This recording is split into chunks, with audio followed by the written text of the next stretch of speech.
Jorge, estábamos dando vueltas a qué tipo de película histórica podíamos coger. Y esta peli, que vamos a debatir si está bien o no, pero nos lleva a un periodo de la historia que no habíamos visto, que es el final del Imperio Romano de Occidente. Sí, es un periodo poco tocado. Sí. Y además es un género, a ver, poco tocado. Es decir, las películas, es un peplum, vamos a dejarlo, película de estas de la antigüedad. Claro, al final son siempre, no son películas bélicas, pero son siempre pelis de conquistadores, gladiadores. Y aquí es una que va de filósofos, cristianos, paganos. Es decir, que es como temática, es una temática que no se ha tocado. Nada, Es una peli sí. española. Sí, que se gastaron 70 millones. Es verdad que lo hicieron en inglés con actores internacionales. Pretendían ganar mucho dinero, pero de taquilla fue un fracaso. 70 millones contra 39. Sí, pues no sabía eso.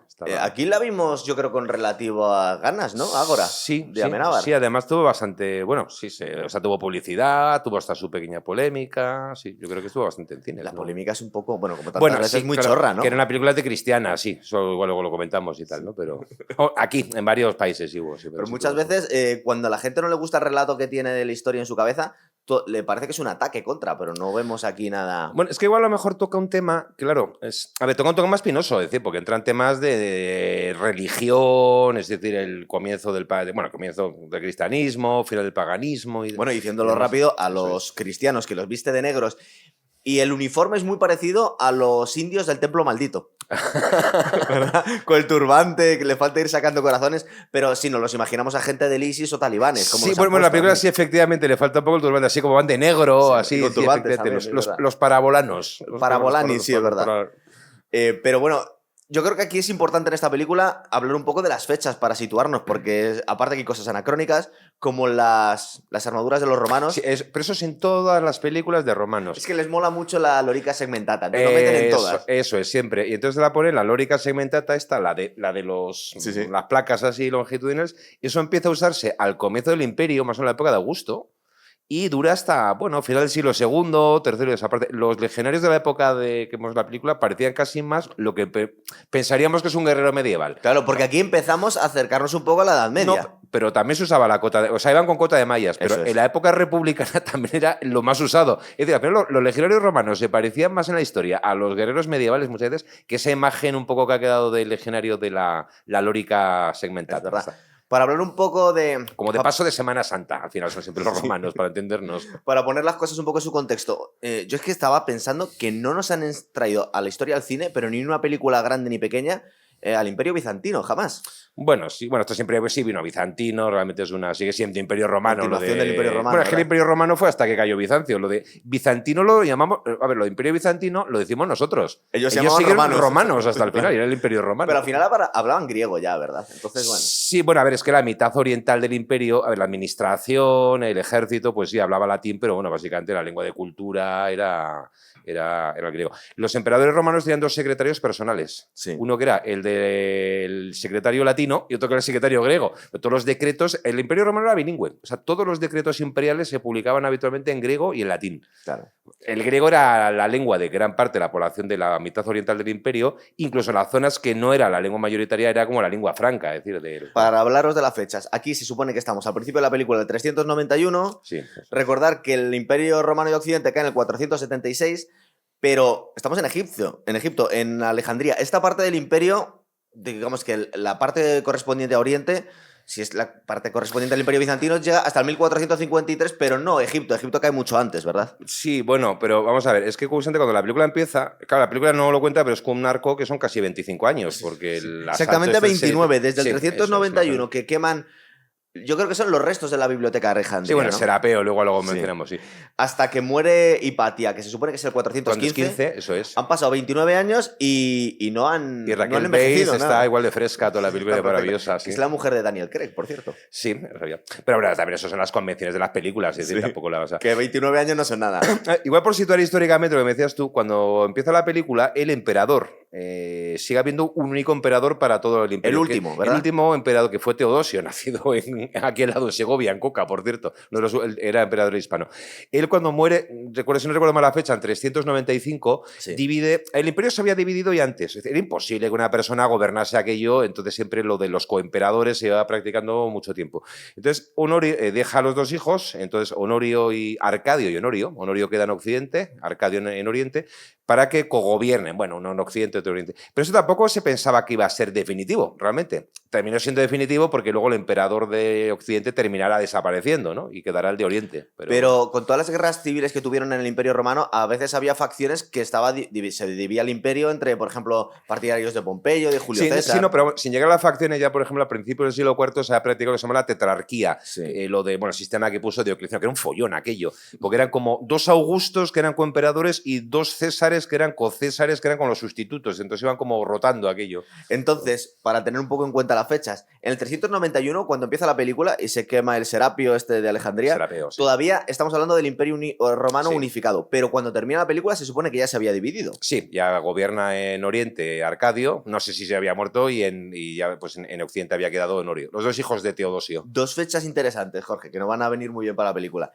Constantino adoptó el cristianismo en el 337, pero antes de morir, un poco como un gesto, ¿verdad? Bueno, no, ella lo había favorecido. Se convierte Constantino públicamente, muestra seguidor del cristianismo en la batalla del Puente Milvio, el 312, cuando derrota a Magencio. Y es cuando manda a los soldados, el sueño aquel que tuvo, que se le aparece Cristo diciendo en este signo vencerás, y les manda a poner los escudos y el casco, el crismón, que es eso de que parece una P con una X, Sí. que no es una P, es una Rho griega, la R griega. Bueno, y entonces lo que pasa es que Constantino favorece el cristianismo y se bautiza en el lecho de muerte. En esa época, en el siglo IV, normalmente el bautismo se tomaba o muy de adulto o en el lecho de muerte, porque el bautismo implicaba casi llevar una vida muy, muy, muy, muy comprometida. No como ahora que te bautizan y bueno, pues ya eres cristiano. Se lo para toda hacían la justo vida. para no ir al infierno, ¿no? Justo antes. Eso es. Que es muy conveniente. Pero bueno, efectivamente, a ver, en el momento que nace, o sea, en el momento que empieza la película, el imperio ya es oficialmente cristiano porque después, bueno... Teodosio lo decretó la religión oficial el 380, un poquitín antes. Y es cuando ya pues prohíbe los cultos... No prohíbe el paganismo, no se persigue a los paganos. Si quieren, pues irse siguiendo paganos en su casa, digamos, ¿no? Sí. Y públicamente lo siguen Como siendo. los y debaten, judíos. sí, un poco. Pero prohíbe los cultos paganos y sobre todo los cultos con sacrificio. O sea, lo que se considera inaceptable es el sacrificio de animales, ¿no? A Dios. O sea, que es... Luego tengo aquí dos fechas interesantes, yo creo también, que es cuando Alejandría cae, Alejandría, Egipto, deja de ser imperio romano por los sasánidas, por los persas, en el 602. Sí, lo que pasa es que luego el emperador Elacrio lo recupera. Lo recupero un poco después. Pero luego llega la invasión árabe y entonces digamos que ya pierde Entonces, definitivamente. el cristianismo, que también es delicado porque los coptos siguen ahí desde entonces. Está en el 639 cuando llegan los árabes, digamos, y ya se supone que la mayoría de la población pasa a ser Sí, musulmana. era cristiana, pero bueno, poco a poco, como pasa en todo norte de África y Oriente, la mayor parte de la población pues se va islamizando. No es que realmente lo sustituyan, se van islamizando, como pasó en la península ibérica. La mayor parte de la población del Andaluz eran los descendientes de los hispanos-romanos o godos convertidos al Islam. Y luego o sea, se reconvirtieron otra vez, ¿verdad? árabes eran 4 gatos al final. Sí, de ¿verdad? estas cosas. Lo curioso es que los coptos son la continuación de estos cristianos que vemos en la película. Sí, además ¿verdad? cuando he dicho la polémica, muy curioso, la película fue prohibida en Egipto. A instancias de la iglesia copta, que consideró que aquello era una blasfemia y no sé qué. Entonces pidió al gobierno egipcio que la prohibió y fue prohibida en Egipto la película. Que resulta que no son tan poquitos, es un 10% de la población. puede O ser sea, eso, no son tío. 4 gatos. Se sintieron aludidos, digamos, los coptos, ¿no? Como los herederos de los cristianos de Alejandría. Los que son- apedrearon a Hipatia. Eso es. Bueno, la película nos cuentan. Hay muchas cosas muy anacrónicas, ¿verdad? Ujú. Porque, ¿qué parte de la liberación de la mujer tenía esta señora que estaba enseñando como si fuera una profesora universitaria de forma muy moderna? No la enseñan en la Bueno, película. sí, ¿no? no, pero es que se enseñaba así, ¿eh? Sí. Bueno, a ver, lo de la liberación, bueno, tampoco. O sea, que sí que es histórico. A ver, Hipatia era hija de un gran matemático, astrónomo, que fue Teón, que se han conservado gran parte de sus obras, comentarios a Ptolomeo y demás, y era pues una mujer que destacó mucho en matemáticas, era decir, una matemática muy avanzada, y bueno, también en filosofía. Entonces, a ver, en esa época tampoco había, en el mundo antiguo, no había universidades públicas en el sentido que lo entendemos ahora, era un poco como es una cosa como más bien privada, por así decirlo, una academia privada. Y daba clases públicamente pues, a la élite de Alejandría, eso sí que está documentado. Y durante muchas décadas lo hizo, era una persona con muy buena relación con los círculos de poder, o sea que sí, públicamente enseñaba, no es anacrónico. Eso es este Theon, que era su padre, era el director del Museum, que lo llaman, que era una especie de... Era universidad, librería, bueno, y era un símbolo del paganismo en Alejandría. Bueno, ahí cae cierto anacronismo porque realmente el famoso Museo de Alejandría con su biblioteca anexa ya había desaparecido. La biblioteca original, que ya se dijo que con Julio César se quemó una parte. Luego sobrevivió. Realmente parece ser que debió desaparecer con toda seguridad durante las grandes guerras civiles y una invasión persa con los disturbios que hubo en el Imperio Romano en el siglo III, que Alejandría sufrió saqueada varias veces y demás, ¿no? Lo que pasa es que, bueno, seguía siendo una ciudad culturalmente muy poderosa. Y había una institución que era el templo de Serapis. Serapis fue una especie de dios que se inventó uno de los Ptolomeos, que era un dios medio griego, medio egipcio, Serapis, ¿no? Un dios inventado. Entonces, en el templo de Serapis, el Serapeo, que era el gran templo pagano de Alejandría, que seguía... El que vemos en la película, con una maceta en la cabeza. Eso es. Ese es la maceta, es que además se representaba así a Serapis. Aunque teóricamente los cultos habían sido prohibidos, pero vamos, seguía funcionando, se era tolerado. Pero oye, había mucha permeabilidad entre religiones, ¿no? Porque Serapis era una especie de Zeus para algunos, ¿no? Sí, era una especie como medio Zeus, medio Osiris. O Júpiter, digamos. Bueno, eso es una cosa así. Una cosa así. Bueno, entonces tenía el templo del Serapis, el Serapeo, tenía una gran biblioteca que se la conocía como la biblioteca hija o no sé qué. Entonces era hasta cierto punto como un duplicado de la que había sido la gran biblioteca de Alejandría. Parece ser que la de Serapio estaba más especializada en literatura, un poco así de artes. Lo que pasa que luego la destrucción con la revuelta el objetivo no fue destruir la biblioteca. La destrucción del templo de Serapis, pues parece ser que esa parte de la biblioteca se quemó también. Eran como los restos de los papiros que se habían salvado de la biblioteca. Bueno, le llamaban la biblioteca hija, era como una especie como de sucursal de la que había sido la gran biblioteca de Alejandría. Aquí vemos, aunque son compañeros de clase, que hay paganos y cristianos, ¿verdad? Sí, eso era además totalmente habitual en esa época. O sea, a ver, nos imaginamos las lindes entre los paganos en esa época era gente muy religiosa. O sea, Hipatia, por ejemplo, una mujer pues, que entregada... La filosofía de moda entre los paganos era el neoplatonismo, que es una especie de misticismo, o sea, muy religioso, casi prácticamente monoteísta. Entonces, muchas veces la línea de divisoria entre paganos y cristianos era mucho más tenue. Había una zona muy gris entre unos y otros muy, muy amplia. Porque la peli, yo no sé hasta qué punto es histórico, nos ponen a los paganos como los pijos ricos un poco así, y los cristianos como los pobres. Pues bueno, luego hubo mucha sí, pero por ejemplo es relativo, porque uno de los grandes discípulos de Hipatia, que sale en la película, que no sé si no me acuerdo el nombre del actor, es Sinesio de Cirene, que fue obispo. Sinesio era cristiano y fue obispo, y fue uno de sus grandes discípulos. Casi todo, muchas de las cosas que sabemos de Hipatia es gracias a Sinesio, que habla de ella, le escribe cartas. Se nos han conservado las cartas que escribía Sinesio a Hipatia, no las respuestas de ella. Y él es cristiano, es obispo, tenía una cultura clásica, o sea, Sinesio no era un inculto, tenía toda la cultura clásica, también era científico, sabía mucho de matemáticas, de astronomía, y habla siempre de Hipatia con auténtica devoción, la considera su maestra, aunque no fuese abiertamente cristiana. Aquí también tiene sentido hablar un poco del supuesto ateísmo de Hipatia, que parece que es una interpretación un poco libre, porque ya era neoplatónica lo que estabas diciendo. Sí, hay una biografía que es la más documentada, que es la de una académica polaca, María Dielska, que está publicada además en español, la podéis leer. Entonces ella dice que, bueno, ella estaba un poco en esa onda del neoplatonismo muy místico. Entonces dice que probablemente incluso más una pagana, bueno, más que probablemente no debía sentir gran devoción por esto de los dioses paganos, es decir, pero bueno, tampoco había caído, digamos, entrar el cristianismo, igual uno le convencía, pero con simpatías hacia el cristianismo, es decir, era una persona en el fondo muy religiosa, seguramente. Pasa que ya se dijo que incluso Octavio Augusto tenía pinta de ser ateo, que no se creía mucho todo este rollo de los dioses. ¿Cuál crees tú que fue la razón por la que el imperio fue optando por el cristianismo? Porque ganó popularidad, porque también se dijo que por razones políticas, que no es que los emperadores pasaran a creer primero, pues seguramente, como defiende un historiador francés, que murió hace poco, por cierto, Paul Vine, que era muy buen historiador, en gran medida por la decisión de Constantino. Cuando Constantino se convierte, era cristiano seguramente como el 10% de la población, con lo cual la conveniencia política era relativa. Claro, en el momento que los emperadores se hacen cristianos y lo favorecen, pues bueno, el que quiere trepar puede seguir, si quiere puede seguir siendo pagano, pero si le quiere caer bien al emperador, se pasa. Y luego, este historiador defiende... A ver, cuando he dicho que es un tema que no se ha tratado, es que es un tema espinoso. Por ejemplo, en Estados Unidos no puedes tratar este tema porque está a la derecha. Porque hay gente más religiosa. Y hay un libro de Paul Vine que se llama ¿Por qué se hizo cristiano en nuestro mundo? Que eso es una respuesta que los historiadores muchas veces han obviado. Es un hecho que ocurrió. Para el creyente, pues bueno, triunfó el cristianismo porque es la religión única verdadera. Ya está todo explicado. Pues bueno, pero bueno, para los demás no nos explica no eso. Pues porque dice Paul Vine que no, y lo escribe como agnóstico, porque era mucho más atractivo como religión. Bueno, está todo más clarito, ¿no? No, pues sobre todo el paganismo son como unos dioses que viven ahí a lo suyo. Hacen lo que les da la gana. Pasan un poco de los humanos, pues bueno, te hacen un favor, les haces un sacrificio.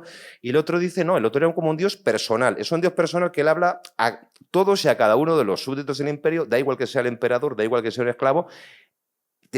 Lo dice Paul Vine, que es un poco como la imagen esta del reclutamiento de Estados Unidos, el que aparecía con el dedo. Es yo soy Dios y te estoy hablando a ti mismo.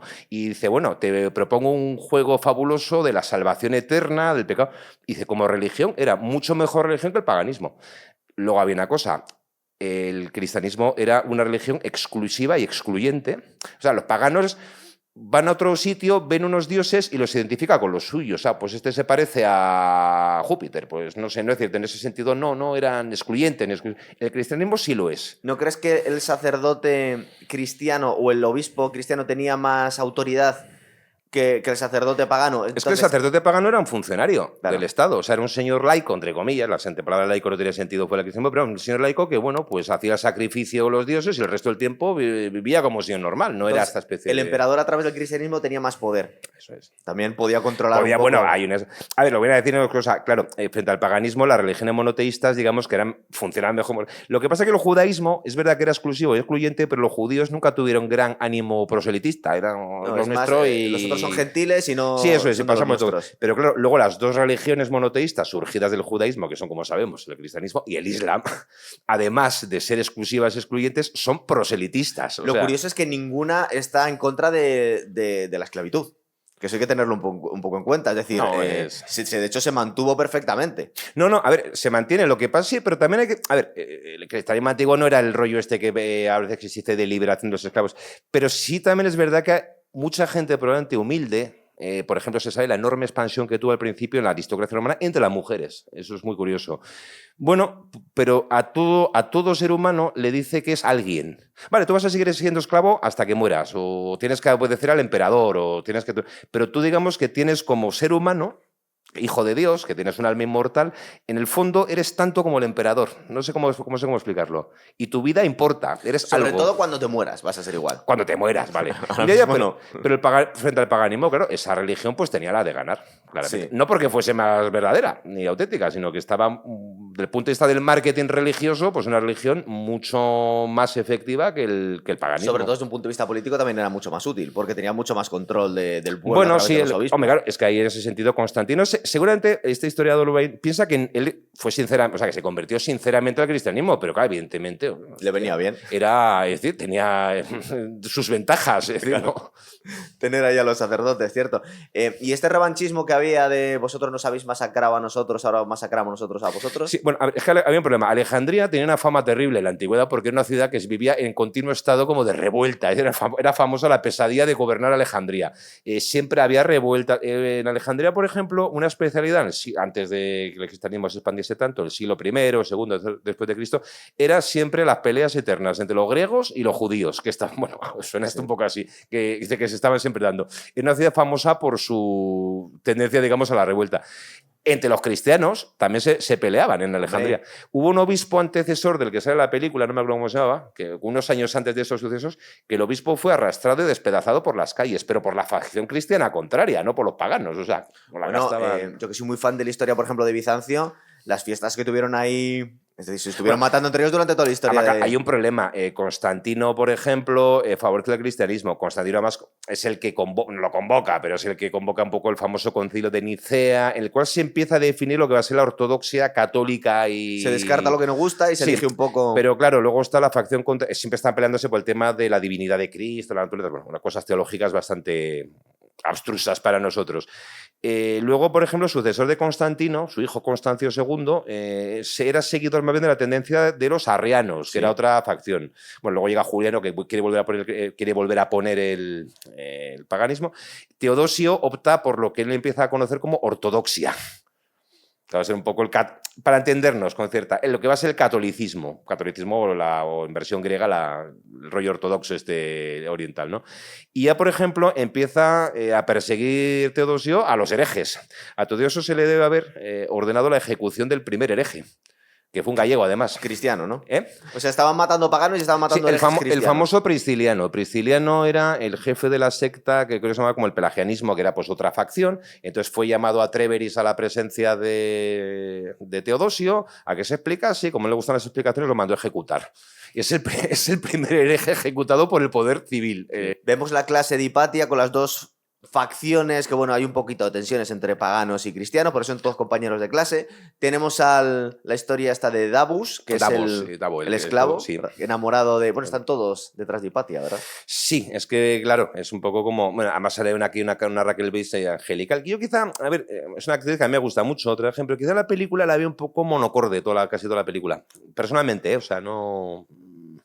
Quizá porque quiere hacer un personaje así muy místico, distante, ¿no? Pero vamos, que eso de que en sus clases había paganos y cristianos, eso es real. O sea, que porque en aquel momento lo había. No había esa división, o sea, luego se llevaban bastante bien. Hasta que se lía parda, ¿verdad? Vemos en la película una especie de meeting en la que están discutiendo delante de unas llamas los paganos y los cristianos. Está Amonius, que es el líder de los parabolanos. Sí, eso es. Bueno, es que a ver, entre los cristianos luego había de todo, ¿están claro? Porque vemos los cristianos, Sinesio es el obispo culto, griego, criado en la literatura clásica. Sí, fue obispo de Cirenaica, en la actual Libia. Y pues es un cristiano culto, no sé qué. Luego, en Egipto había un problema, es que en Egipto había en esa época una división también étnica fuerte. El cristianismo se había expandido mucho entre la población nativa de Egipto, que hablaban egipcio, los coptos, y estos digamos que eran más cañeros, por así decirlo, más radicales, era esa especie como de milicia cristiana que había en Alejandría, que eran los famosos parabolani, que era un poco como la fuerza de choque de las facciones cristianas. A mí me recuerda un poco a la policía religiosa iraní, ¿no? Nos pone un poco ese rollo. Los pinta así, ¿no? Así como poco... Creo que la película fue prohibida en Irán también, ¿no? Sí, porque recuerda demasiado ciertas cosas. La película le da caña al fanatismo religioso y más que al fanatismo, al uso político de la religión, que eso es un tema... Sí. O sea, igual podemos discutirlo de si es la película anticristiana o no. Yo creo que no. Yo creo que no. Los que cobran también bastante son los judíos que pillan en medio, ¿verdad? Bueno, sí, porque es que en los hechos históricos el follón que se acabó liando... A ver, Hipatia se convirtió a partir de la Ilustración en un mito de la filosofía y la racionalidad masacrada por los cristianos, también pues la última pagana, no sé qué. La realidad es muy distinta. Hipatia cayó como víctima colateral de un enfrentamiento político eso es. entre el obispo Cirilo, San Cirilo, porque es santo de la Iglesia Católica y de la Iglesia Ortodoxa Oriental, y el prefecto Orestes, que además había sido discípulo y amigo que en la peli es Oscar Isaac, que ahora se ha hecho muy famoso, pero en este momento, en el 2009, era muy poco conocido, era poco conocido, ¿verdad? Y era cristiano también él. Entonces, la peli se hace después. Sí, no, pero se sabe que era cristiano, Orestes, o sea, que era cristiano pues, de los cultos, por así decirlo. Y entonces, en este enfrentamiento político, ella era amiga de Orestes y la facción que se opone a Cirilo. Y te voy a decir un poco, bueno, a este Cirilo tenemos que parar los pies, o sea, porque quiere mandar demasiado. Orestes es el prefecto romano, es decir, es como el gobernador. El gobernador romano, de Alejandría. No de Egipto, sino de Alejandría. Porque había divisiones en Egipto. Sí, es que Alejandría era una especie como de cosa aparte del resto de Egipto, o sea, como era su propia... La escena está en la que Amonius sale andando sobre las llamas, ¿verdad? Y no se quema. Que lo vemos bastante claro, es que pasa muy rápido, es normal que no se queme, y luego cogen a los cristianos y empiezan los disturbios ahí en la película. Sí, pero Juan, la película sale cuando este Amonius coge al chaval, a Davo, que es un chico inteligente, cuando hace la esfera esta planetaria y la pone, y la otra elogia, pero claro, en el fondo lo tiene como un animalito de compañía. Le vemos que Teón lo azota y estas cosas, ¿no? Y claro, el otro pues se mete en el ambiente eso, y el otro le suelta las soflamas un poco, bueno, le suelta lo del tema del sermón de la montaña, de no sé qué, y bueno, pues este chaval, el rollo cristiano le atrae, o sea, le resulta atractivo. Luego vemos pero está enamorado de Hipatia. También de Hipatia. Luego vemos que nosotros una panda de fanáticos que además usa la religión en gran medida como un instrumento político, ¿no? Por esa otra facción. Pero bueno, vemos que se siente atraído por eso, que es un personaje, por supuesto, de ficción, Davo. Creo que los disturbios de la primera parte de la película comienzan porque están machacando a los paganos. Digamos que hay un momento en el que ahora están en inferioridad los paganos y se sientan pues como debían estar los cristianos cuando lo Sobre llevaban el al tema de la Coliseo. quema Serapio hay versiones encontradas. La más aceptada es que el Ágora, que es curioso, por cierto, ¿por qué le puso a la película Ágora? El Ágora era la plaza de las ciudades griegas donde Como si fuera el foro romano. sí, el foro donde se rendía culto a los dioses, pero también el sitio de encuentro, digamos, el del diálogo y tal, ¿no? Sí, quizá, no sé si está poco pillado el nombre, pero habría que ver qué relación tiene con la película. Bueno, pues se supone que en el Ágora de Alejandría pues estaba el obispo, el antecesor, que era Teófilo. Y entonces estaban pues burlándose de los dioses paganos, le vemos ahí no sé qué. Entonces, Aquí en la película le vemos tirando fruta a Serapis. sí, eso es. Entonces, por así decirlo, sumo sacerdote de Osiris, que era un tal Olimpio, que era un fanático pagano, para entendernos. Pero espera, hay un momento, Sí. vamos a seguir por ahí, pero yo tengo un follón con la imaginería egipcia. Porque tenemos una mezcla de griego, romano y egipcio. Bueno, pues que era Alejandría, era Claro, eso, sí. pero eso está bien, ¿tú crees que está bien plasmado en la película? Porque vemos las puertas, los relieves son como si Sí, muy estuviéramos egipcio, en muy las egipcio. pirámides. Sí, casi, pero, ¿no? pero sí que hay monumentos de época romana imitando el estilo egipcio. O sea, hay templos. O sea, se seguía usando ese estilo Porque egipcio. los romanos eran bastante prácticos, ¿verdad? Luego asimilaban los dioses y les cambiaban sí, no, el pero nombre, sí ¿no? que en época romana se siguen construyendo templos a la egipcia, ¿eh? O sea, no, eso no está. A Osiris hicieron la equivalencia con Júpiter también en algún momento. Sí, se inventaron a Serapis, que era la mezcla de los dos. los Era dos, como una ¿no? especie como de metes a Osiris, a Zeus en la batidora y te sale Serapis. Con una maceta. Con la maceta en la cabeza. Bueno, pues Olimpio, el sacerdote sumo del templo, junta a su cuadrilla, van al ágora y se lía. A matar cristianos. A matar cristianos fueron. Lo que pasa que, como saben en la película, igual se dieron cuenta que los cristianos eran más. Sí. Y cuando vuelven corriendo al templo y dicen, no sabíamos que eran tantos. Y se encierran. Entonces se encerraron. El templo fue asaltado por las turbas cristianas, pero no, más o menos aguantaron el asedio. Bueno, vemos en la película que llegan, entre comillas, los antidisturbios romanos para poner ahí paz. Entonces el prefecto de Alejandría, pues bueno, para no meterse en follones y no pringarse, le manda una carta a Teodosio y le digo, oye, ¿qué hago con este lío que tengo aquí en la ciudad a punto de explotar? Y se tienen que esperar como 2 meses entre que va la carta y vuelve. La respuesta de Teodosio fue que no se ejecutase a ninguno de los paganos, o sea, que se les amnistiase, por así decirlo, pero que el templo de Osiris quedase en manos de los cristianos. Entonces, y suponemos que él ya asumía que lo iban a destrozar. Sí, eso. Lo convirtieron en iglesia, creo, o sea. Pero quemaron el Serapio y estas cosas. Bueno, imagino que la revuelta pues caería y que habría destrozo de estatuas y demás, ¿no? Sería tan dramático, nos imaginamos con la película. Bueno, es que la película lo que hacen es quemar el resto, lo que queda de biblioteca, sí, ¿no? Ahí se ve pues quemando los papiros, sacándolos y demás. Intentando rescatarlos. Un poco así como...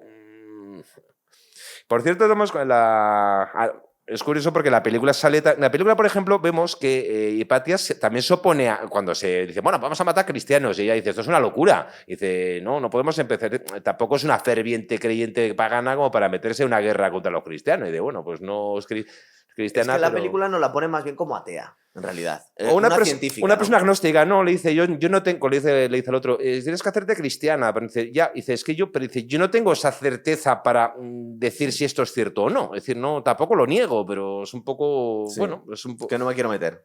No, es como, dices, bueno, tampoco dice, para hacer... Dice, si digo que me hago cristiana, es una hipócrita, porque dice que creo en algo en lo que no creo plenamente.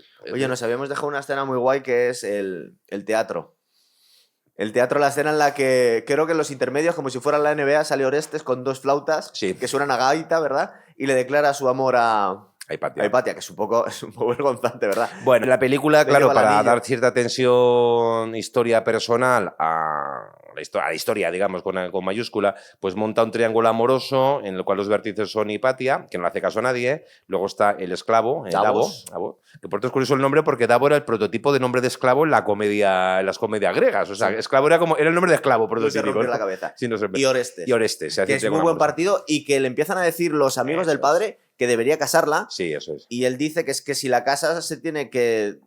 Bueno, que tiene que ejercer de mujer y no puede... Lo que pasa es que tiene que renunciar a la enseñanza. Pero Hipatia, la Hipatia histórica, pues como buena seguidora de Platón que era, pues tenía en alta estima la castidad. Los platónicos, o sea, esa novela de los paganos en apandejerados es mentira. El platonismo, la castidad, bueno, es una cosa vista muy positiva. Esa anécdota tremebunda que se le declara a Orestes Sí. a ella, y en la escuela le saca, bueno, que sea una compresa, un paño con sangre menstrual, esa anécdota se cuenta, o sea, es auténtica, se cuentaba en la antigüedad, Sí. que uno, no se decía que había sido Orestes, pero se decía eso, que uno de los discípulos de Uno de los alumnos. los alumnos le había declarado su amor y, bueno, pues ya le había enseñado la compresa para entender, se dice, bueno, esto es el cuerpo humano, que es podedumbre, que es no sé qué. Esa escena es tremenda, pero curiosamente es histórica. De todas maneras, es la historia más vieja del mundo que le guste la profesora a los alumnos. ¿Es verdad? Que yo recuerdo cuando en el cine veía que a mí me dejó impactado esas Sí, escenas es un poco tremendas. bestia. No te imaginas Es un en poco clase bestia, que te ¿no? llega la profe y te diga, no, mira. Pero bueno, es que se lo quería quitar de encima, pero lo que nos explican en la peli es que ella iba a perder su libertad si se casaba, ¿no? Sí, sí, un poco. Sí, Probablemente, claro, porque para estar sometida a los dictados del marido y demás, pues hago un poco lo que me da la gana. O sea, es un poco así. A partir de este momento, la mujer va cogiendo un poquito más de importancia en la historia. Estoy pensando en la figura de Teodosia, la mujer de Justiniano, que Sí, al pues final yo creo que no llegó cam- a semi-emperatriz también y había sido prostituta. Bueno, O sea que se cuenta. también igual a malas Lo lenguas, cuenta, ¿no? lo cuenta Procopio de Cesarea, que es el historiador, pero le tenía mucha manía. Eso habría que cuestionar si es verdad o no, o si es uno de los chismorreos del historiador, lo de que Sí, fue bueno, pero que prostituta. llegara a cuasi emperatriz Sí, romana. pero vamos, por lo menos había sido una familia que vivía en el circo, un poco venía de origen un poco lumpen, eso sí, Sí. eso sí es cierto. Tenía ¿no? un pasado. Por Tenía lo un menos, pasado oscuro, ¿no? Pero... total. Pero bueno, que esto, digamos que son 200 años. No, 100 y 200 Sí, años sí, después. porque es casi 150 años después, o sea, pasadas. Pero es un poquito esta Cuando época. hablamos de los romanos parece que es todo lo mismo, pero luego son muchos siglos entre medias de un hecho a otro, sí. No nos lo cuentan en la película. Yo creo que es uno de los fallos que tiene la peli, que no hace suficiente distinción en que han pasado, según históricamente, 29 años de un momento al otro. Ya, pero ¿verdad? bueno, siempre tienes que comprimir, o sea, Sí. no... Están todos iguales. Orestes es iba a decir el Herodes de aquel momento, ¿no? Pero bueno, Sí, ha ascendido en la escala política, ha vuelto de Constantinopla ya con un cargo público importante y se enfrenta pues a Cirilo, que es el nuevo obispo y que también quiere medrar y mandar cuando es el enfrentamiento de los... Es cuando Cirilo empieza a perseguir a los judíos. sí. Que eso realmente sí, eso es la historia que lo que se conoce de cómo acabó la Hipatía empezó el follón por la persecución que empezó Cirilo contra los judíos, los protegió Orestes y así es como se fue montando el bochinche entre los dos. O sea, los judíos un poco como fueron la excusa, que estaban ahí en Sí, medio. acabó en un programa contra los judíos, bueno, parecen cosas muy actuales y demás, y tuvieron que abandonar en gran parte la ciudad. Entonces, claro, Orestes como prefecto imperial tiene que proteger a todas las poblaciones del imperio y además, pues bueno, se da cuenta que eso podía llevar a la ciudad a la revuelta. Eran famosos los judíos de Alejandría por su tendencia además a la revuelta. O sea, no se Sí, andaban porque aquí sí, contestan con violencia, claro. Sí, es que contestaron además, o sea. Total. Entonces es cuando probablemente hubo una... Es decir, en medio de esas revueltas es cuando parece ser que Hipatia actuaba como consejera, no solo De espiritual, Orestes. sino de También política, política, de ¿verdad? Orestes Claro. y política. Y es cuando fue fijada como objetivo por los partidarios de Cirilo. Llama la atención ella metiéndose, entre comillas, en el Senado. Bueno, el Sí. Senado, lo que como llamemos el sitio de reunión aquí, porque no tiene pinta de que permitieran la entrada a mujeres. Bueno, pero eso es una cosa dramática. O sea, podían Sí. hablar tranquilamente en su casa, ¿no? Pues lo aparece en el Senado hablando y le dice, ¿por qué viene una mujer aquí a decirnos nada al otro, no? Sí, O sea, verdad. sí, eso... También se me había olvidado que este Amonio parecía que iba a ser el villano de la película y, bueno, muere a la mitad. Digamos que también es utilizado por el obispo, ¿no? Este tío, que es como el jefe de los fanáticos. Sí, bueno, el personaje histórico, el Amonio es otro personaje de ficción, pero creo que la anécdota de que le dieron en una de estas revueltas, casi le rompen la cabeza una pedrada a Orestes, unos cristianos, y que lo mandó a ejecutar, o sea, está en la historia, ¿no? De los follones aquí de estas revueltas. Esto recuerdo que lo vimos hasta en Roma, HBO, que los romanos, cuando estaban en Alejandría, normalmente sufrían porque no tenían suficientes tropas para controlar a la gente. Y Ya, aquí digo, es uno de los que problemas que tienen. era una ciudad que era considerada un polvorín, o sea, y además se verá, creo que uno de los historiadores que comenta todos los líos, o sea, de la antigüedad, Sócrates Escolástico se llamaba, con semejante nombre, y siempre comenta la tendencia, la facilidad con que los alejandrinos se revolvían y se sublevaban por cualquier causa, o sea, que era un poco así, era famoso. Pero bueno, pero además parece ser que el asesinato de Hipatia fue más político que religioso. De hecho, se conocen bastante bien los hechos por un historiador que es cristiano y que lo deplora y considera, dice algo así como dice, el asesinato de una mujer que era virtuosa, filósofa, gran sabia, etc. Y dice, es una gran vergüenza, decía, para la iglesia de Alejandría y Teófilo, se lo escribe un cristiano. Con lo cual esa interpretación de que era matar a una pagana por pagana o filósofa, que es la que se ha dado la historia, no es demasiado... En la peli le aconsejan tanto Oreste como Sinesio que Sí. se bautice, que se bautice, para poder sí, protegerla. un poco protegerla y demás. Sí, Y de alguna forma los romanos hacen lo que hicieron con Jesucristo, se lavan las manos, ¿no? Dicen, eso, sí. no Bueno, pues podemos- ya sabrás tú lo que te va a pasar. Está muy bonito el giro porque al final Davos se ha dado cuenta que son unos fanáticos y no sabemos si le falta tirar la cruz, pero se va un poco escandalizado, ¿verdad? Y para evitarle que sufra más, pues por Se la amor, carga. la asfixia. La asfixia un poco antes. Históricamente dicen que fue horrible lo que le hicieron a esta mujer, Sí, ¿no? bueno, hay varias versiones, pero con trozos de concha, óstraca, dicen en griego, que eran, podía ser, la óstraca puede ser tanto las conchas de los moluscos como trozos de vidrio, trozos de, o sea, más o menos de, o sea, o de cerámica cortantes, que la despellejaron y la fueron cortando a trozos y demás. Sí, Y luego una barbaridad. quemaron los restos. Sí, fue una muerte bastante horrible. Parece ser que también es una licencia artística que se coge a Amenábar, el heliocentrismo de Hipatia. Bueno, aquí también es para darle cierta Sí, porque dramatismo. si o sea. solo ha descubierto, creo que fue, no el astrolabio, pero otro tipo de instrumento de navegación, Bueno, y que era muy buena matemática. Sí, bueno, lo del astrolabio parece la anterior, no lo inventó ella. Sí que fue una matemática muy famosa. Sus obras no se han conservado hasta cierto punto. Destacó como matemática y además se especializó mucho en comentar los cortes cónicos, cuando las elipses, para entendernos, que es una parte más difícil de la geometría. Y aquí mezclan Y las churras con merinas. Sí, eso es. Se nos han conservado obras de Teón, de su padre, que son comentarios, entre otros, a Ptolomeo. Michael Lonsdale Sí, luego es el abad el abad del Hombre de la Rosa. Del Hombre de la Eso Rosa, es verdad. Es un último papel, pero bueno, el último papel de superproducción, entre comillas, que leemos. Bueno, pues escribió sobre eso. Parece ser que algunos comentarios bizantinos a estos matemáticos beben de la obra de Hipatia. Y parece ser que el texto griego, que más o menos se lee ahora, de Ptolomeo, es la edición que preparó Hipatia. Con lo cual su legado no se ha perdido del todo, en cuanto a lo que creen algunos. A ver, aquí se inventa esto. A ver, es una ficción que a mí me parece maravillosa. Es muy bonita. Es verdad que nos dicen, se adelantó 1200 años a Copérnico. A ver, el sistema... Está ahí la cosa. Para ponerlo en términos llanos, que la Tierra y el resto de los astros giran alrededor del Sol y no al revés. Sí, pero el problema realmente no era ese solo. El sistema de Ptolomeo era geocéntrico. Había habido una propuesta que es la de Aristarco, que era conocida, que la comenta Ptolomeo, sí, que es la propuesta heliocéntrica, o sea, no era desconocida. Sin embargo, bueno, pues había adoptado sobre todo por el modelo geocéntrico. Pero tenían dos problemas, que circularmente no cuadraba y luego que la película sí nos lo muestra bastante claramente, que es que, claro, ellos no tienen a Newton, no entienden la gravedad, entonces tienen un problema a la hora de justificar el porqué de las cosas. Sí, pero el problema más complejo era, a ver, lo de que esté en el centro de la Tierra es para darnos puta a nosotros mismos, pues somos el centro del universo, o sea. Y nos ha creado Dios aquí. Sí, bueno, Dios estamos en el centro.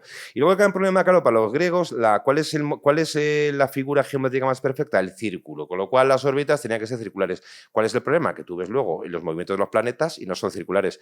Y entonces Ptolomeo se inventa un sistema que es un follón, porque los planetas hacen no sé cuántas órbitas. La maqueta esta que ha hecho Davos, sí, bueno, que está muy bien hecha. Esta especie como de planisferios que vemos antiguos, sí, que hay uno aquí en la biblioteca del Escorial. Entonces, claro, hacía como hasta 3 movimientos los planetas. No me acuerdo que eran los secuantes, los epiciclos, los no sé qué, no sé cuántos. Es verdad que el sistema de Ptolomeo predecía maravillosamente bien, digamos, los movimientos. Servía para predecir. Había cosas pero que era se muy complejo. Por ejemplo, las estaciones. ¿Por qué el Sol parece que está más cerca en algunos momentos que otros? Bueno, sí, efectivamente. Entonces, pues, ahí se inventa Ptolomeo toda una serie de trucos, los epicelios, sí, los secuantes, no sé qué, es complicadísimo aquello, ¿no? Y entonces, claro, está cuando dice la intuición del esclavo, pero es como muy complicado este sistema, tiene que ser más simple. No solo dice Orestes, tío. Orestes, dice, tenía que ser más, esto es demasiado... Sí, demasiado sofisticado. Dios, o sea, lo haya hecho tan chapuceramente, es verdad. También están pensando en momentos en la causa. Recuerda que hablan un poco de la gravedad, sí, también, por qué no nos caemos. Están los cristianos más gañanes todavía discutiendo sobre si la Tierra es plana o no. Eso es. ¿Verdad? Sí, no, pero aquí además eso es un mito. Los cristianos siempre creían que la Tierra era redonda y los cristianos estudiaban a Ptolomeo y aceptaban el sistema de Ptolomeo. Claro, luego va a llegar la revolución del siglo XVI. Es cuando Copérnico no se inventa, sino que ya propone con argumentos matemáticos el heliocentrismo. Porque no era desconocido, o sea, si el propio Ptolomeo lo comenta y lo desecha, pero por motivos racionales, no por el sistema heliocéntrico. Pero claro, Copérnico sigue proponiendo un sistema circular. Luego llega Kepler, a principios del siglo XVII. Y claro, Kepler, con argumentos matemáticos, digamos que es el que propone que las órbitas de los planetas alrededor del Sol no son círculos, son elipses. Hasta que llega Newton no se justifica el por qué, porque claro, tienen ahí la duda de, bueno, sí, ¿y esto por qué? Sí, pero ya las leyes de los movimientos de los planetas de Kepler son como una especie de prototeoría de la digamos gravedad. Que conocían las trayectorias, pero no sabían por qué, hasta que llegó Newton.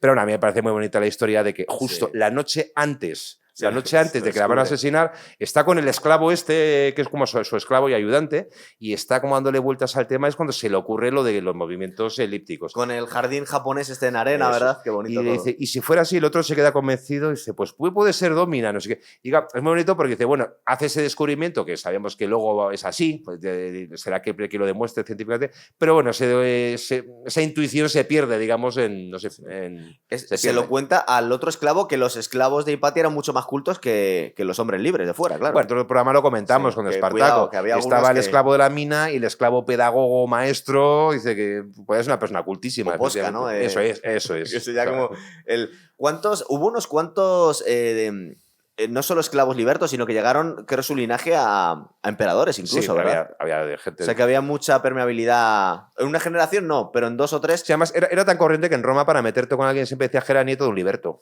Sí. Era verosímil. Yo creo que al final todo el mundo tenía sangre de liberto. O sea, igual que todos somos hijos de condes, también más todos o somos menos hijos algo de así. esclavos, Se dice, ¿no? pues bueno, sí, algo así. Algún emperador lo decía con orgullo. Dice, sí, claro, pero ¿por qué hemos llegado a eso? Nosotros sois unos inútiles, claro. Pero es curioso, por cierto, la película, ahí tiene un cierto rayo filosófico y tal la película, porque nos muestra, pues eso, los pobres mortales matándonos por fruslerías absurdas en la Tierra. Es que los planos espaciales son geniales. Y de repente esos planos que ves que se va alejando y ves ahí como Egipto, Alejandría, el Mediterráneo un poco... Que bien hechos están para el 2009. Que bien está hecho, y además esa sensación de, bueno, en la infinitud del universo y la inmensidad del tiempo y el espacio, qué absurdas son nuestras querellas mundanas. Lo que transmite es una soledad del ser humano, ¿verdad? Terrible. Porque cuando no ves ninguna luz por la noche. Un planeta único en el cual nos estamos matando por gilipolleces. Es un poco la sensación que da, sí.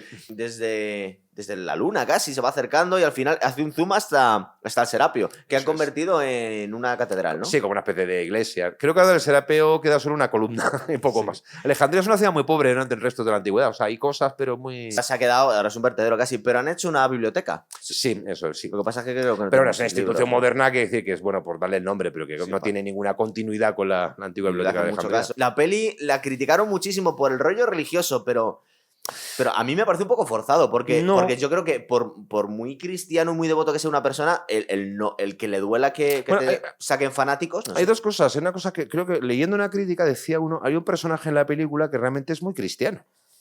Y la propia Hipatia. Sí. Es la persona que mejor encarna en la película los valores de... Es decir, es una persona...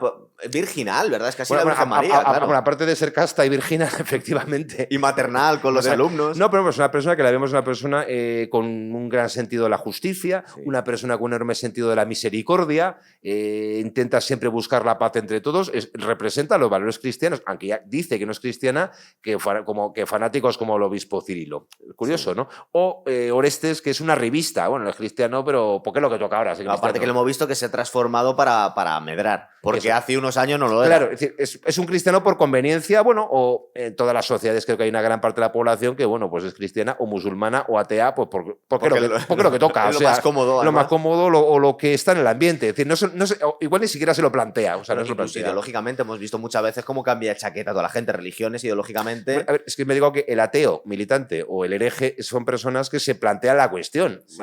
Pues a ver, actualmente nos, digamos que ya como tema social la iglesia, por lo menos en Occidente está más de, o sea, la religión está más de capa caída, a decir, pero bueno, cuando antes era ir a misa obligatorio, pues había mucha gente que iba a misa, o bueno, porque había que ir. Pero tampoco le daba muchas vueltas. Y tampoco le daba muchas vueltas. Dice, bueno, iba a misa, cumplía con las 4 cosas al año que se le pedían y chimpachum. O sea, eso en todas las épocas ha ocurrido, con toda seguridad. ¿Sabes esa tesis? Yo no lo sé, yo creo que es un poco darle vueltas, pero que una de las razones por las que el Imperio Romano adoptó el cristianismo decía que prometiéndoles la vida eterna a los esclavos les tenía más amarrados. Que hubo menos revueltas esclavas con el cristianismo que antes del cristianismo. Yo pero yo creo que no es muy eso, porque además se apurar mucho, ¿no? Sí, las últimas revueltas fueron las de Espartaco y hasta el siglo II, primero de Cristo, el 70, luego no hubo grandes revueltas. Y el cristianismo se empieza a expandir en el siglo IV. O sea, tantos siglos, pues no... Volviendo a lo de si es una película anticristiana, es una película antifanática, en ese sentido sí. Y contra el uso de la religión, contra el uso de la política. De hecho, los que más se sintieron ofendidos fueron algunos países musulmanes. Sí, bueno, también hubo críticas de punto de vista histórico. Sí, algunos católicos. No sé si es cierto, he encontrado en internet la noticia, no sé hasta qué punto, de que hubo una especie de misión privada en el Vaticano con Ratzinger, el superpapa intelectual, pues Ratzinger era muy tiro, y que no le disgustó la película. A ver, no sé si es cierto, pero bueno. Hay una cosa, lo has mencionado, es muy curiosa la presencia de Michael Lonsdale. Sí. Este actor franco-británico, el abad del Nombre de la Rosa, era un ferviente militante católico francés. ¿Ah, sí? Sí, además él me acuerdo que pertenecía a un grupo, bueno, no me acuerdo qué grupo, y una persona muy, muy, muy comprometida con... El Nombre de la Rosa, que era un tío bastante miserable. Sí, el abad. Y entonces Michael Lonsdale es una persona que era muy... Y yo no creo que él hubiese participado en una película que él hubiese considerado antirreligiosa. Es muy curioso. Sí. Es paradójico que una persona tan devota cristiana como fue en la vida haga de último pagano, incitando. O sea, hay una ironía ahí. Un poco, Bueno, pero ¿no? es que también muchos griegos se enfadaron con la película de Alejandro porque le ponía como homosexual. Bueno, vamos ya, a ver. esas cosas. Sí. ¿Qué queréis? Es que no os habéis cogido un libro. O sea, que la película en sí misma no es anticristiana en el sentido de ir contra el cristianismo. Ya vemos que en el cristianismo pues hay fanáticos como los parabolanos, no sé qué, y bueno, pues también hay obispos ilustres y cultos como... como Sinesio. De hecho, dicen en la película que de alguna forma hubo una especie de ajuste de cuentas, ¿verdad? Que con tantos siglos no se podía acordar la gente, porque a los cristianos les habían dado mucha caña durante siglos, claro. Les habían echado los leones, les habían perseguido. Sí, pero no hubo ese revanchismo. O sea, el paganismo se fue apagando, por así decirlo. O sea, no hubo una persecución de paganos, para entendernos. Se fue apagando. Es que, como os hemos comentado, el paganismo romano era una cosa muy relativa. Ya la gente no sabía ni qué creía. Y sobre todo dependiendo de la región. Porque, por ejemplo, aquí en España hubo durante muchos años el culto a Isis, ¿no? Que era una cosa así. Bueno, sí, a ver, es que además en la antigüedad romana, o sea, había un montón de religiones, claro. no solo el Y luego cristianismo. depende del país, claro. Estaban muy de moda los cultos de origen oriental. Entre el ejército romano estaba muy de moda el culto a Mitra, que era un dios de origen persa. Una cosa que se había expandido muchísimo en el Imperio Romano en el siglo IV y que le dio muchos dolores de cabeza a los emperadores cristianos fue el maniqueísmo, de la palabra maniqueo, que era una mezcla, un profeta en Persia en el siglo III, Manes, que hizo una mezcolanza entre el zoroastrismo con elementos budistas y cristianos. Porque un rey de Persia lo mandó a ejecutar porque no le gustaba. Bueno, pues entonces el maniqueísmo fue perseguido en Persia y los maniqueos huyen al Imperio Romano y ahí se extiende muchísimo. Que de ahí vino, era una especie de cristianismo pero muy dualista, con un principio del bien y el mal y demás. O sea, que era una... Más luego, que cuando hablamos de cristianismo, habría que hablar muy bien de cristianismos. Muchos. Porque había muchísimas facciones, grupos... O sea, se va definiendo y perfilando como una especie de corriente ortodoxa, por así decirlo, oficial, para entendernos. Pero claro, iban dejando víctimas a los lados. Un poco más adelante, lo que es el mundo cristiano se dividió por lo menos en 4 obispos, ¿no? Estaba el de Alejandría, el de Jerusalén, el de Constantinopla y el de Roma. En esta época, quien decide lo que es la ortodoxia o no, no es ningún obispo ni en concreto, son los concilios, los concilios de la Iglesia. Había papas en Roma, pero bueno, la papa Roma es el obispo de Roma, pues un señor respetado, escuchado, pues el heredero de San Pedro, pero no tenía ni remotamente esa preeminencia que ni pretendía tenerla. No era el papa moderno. No era el papa moderno ni medieval que conocemos. Porque el papa moderno medieval fue un poco una continuación del poder romano, del emperador también. Pero eso va surgiendo a lo largo de la Alta Edad Media, a partir del Papa Gregorio Magno, a partir de Carlomagno, es un proceso muy largo. Entonces, la peli tiene cosas muy interesantes, sobre todo de este periodo, ¿verdad? Es verdad que no es una peli redonda, fue un fracaso taquilla. Sí, es que es un periodo, porque siempre que hablamos de romanos, pues bueno, y además toca un tema un poco como que es ese momento que el Imperio Romano está dejando de ser, está pasando del paganismo, bueno, en nuestro mundo, de cierto modo, bueno, nos cuenta del también paganismo que al cristianismo. También nos cuenta en la película que va para abajo económicamente, que está en el 390 y algo, y en menos de 100 años cae Roma. O sea, que iba para abajo económicamente. Sí, pero Roma, el Oriente sigue a lo suyo, esplendorosamente. Les va bastante bien. Les va bastante bien. En breve nos estrenan, esto ya lo hemos fusilado esta peli, pero Jorge, en breve nos estrenan Napoleón, tío. Sí, tengo ganas de a ver qué hace Ridley Scott. Tiene muy buena pinta, ¿eh? Lo que pasa es que parece ser, está el rumor, que lo hacía también Joaquín Phoenix, que le dando la vuelta a la película, ¿Sí? que no iba a ser... Que digamos que se come tanto la película al final que le han dado otra vuelta distinta. A lo mejor no es tan histórico. Porque históricamente, venga, vamos a hacer una porra. Las pelis que hemos visto de Ridley Scott... Es como una sí, otra no. Es decir, un poco... Está Gladiator, que mola mucho, pero bueno. Está El Reino de los Cielos. Ya empieza a hacer aguas. Luego está la de Robin Hood, que es terrible. Ya, por eso histórico... Bueno, algo tiene bueno, historia, pero digo, de género... A ver, bueno, sí, género histórico, o sea, de género de antigüedades, para entendernos. Claro, luego estaba El Último Duelo, que vuelve a ser el gran Ridley Scott narrador. Y yo tengo la duda de a ver si esta va a ir por el lado del Último Duelo Gladiator o va a ir por el lado de Robin Hood. Eso ahí... Tiene una pintaza. Tío. Aparte, yo he visto planos que están fusilando de algunos cuadros. Hay un cuadro así de Napoleón y luego está el mismo plano. Pero tú ves las imágenes de Robin Hood en un tráiler y dices, ¿cómo mola esta película? Luego la veías y era como que estás mirando el reloj a ver si acaba, o sea, ¿no? Pero Robin Hood no era muy histórico. ¿No? Bueno, algunas cosas. Bueno, digo, Ricardo Corazón de León. Con película antigua esa. Sí, es verdad.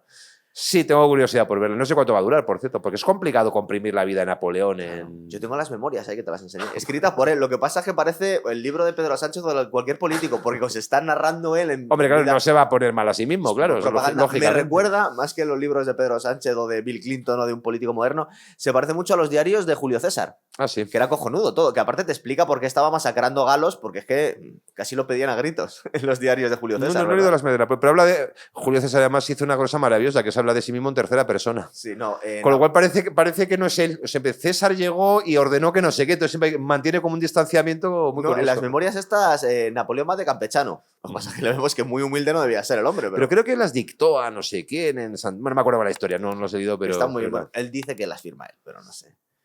Va a ser en breve, vamos a intentar hacerlo. El mes de noviembre. Sí, en cuanto salga la peli, lo hacemos, ¿vale? Muy bien, Bueno, pues nos vemos para nos vemos otra para la siguiente. próxima. Venga. Chao.